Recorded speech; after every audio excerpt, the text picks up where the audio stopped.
अस्सलामुअलैकुम प्यारे बच्चों, आज का हमारा मौजू है पे से बनने वाले अल्फाज। पे से प्याज। प्याज, हम प्याज खाते हैं, प्याज को गंड। पे से पनीर, हम पनीर खाते हैं, पनीर शवना सामने।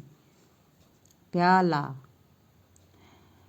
हम प्याले में चाय पीते हैं, प्यालो छवाना यथ मज चाय चवन। पहाड़, पहाड़, हम पहाड़ पे चढ़ते हैं, पहाड़ को बुठ। पेंसिल, हम पेंसिल से लिखते हैं। पिस्ता, हम पिस्ता खाते हैं, पिस्त गए ड्राई फ्रूट इत पे जन काजू बादाम इथे पे पिस्त ते ड्राई फ्रूट। पालक, पालक गए यह सब्जी खेवान।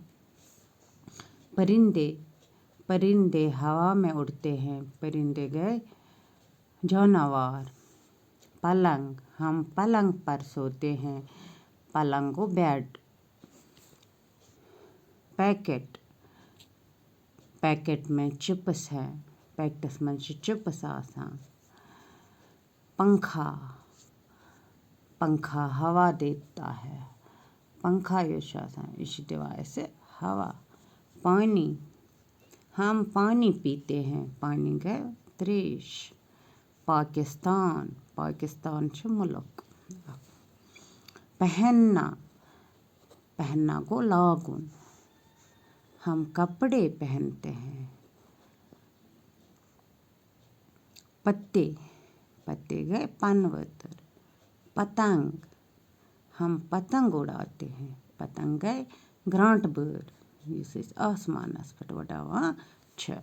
पॉलिश, बूटन पॉलिश कर। पुलिस, पुलिस सन रखवाली करा। प्यारा, प्यारा गो टोठ।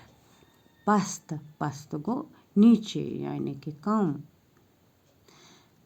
वंतर मन हामिद पस्त काद है सह लकट कदुक। लिख जो कॉपी पे साफ साफ। खुदा हाफिज।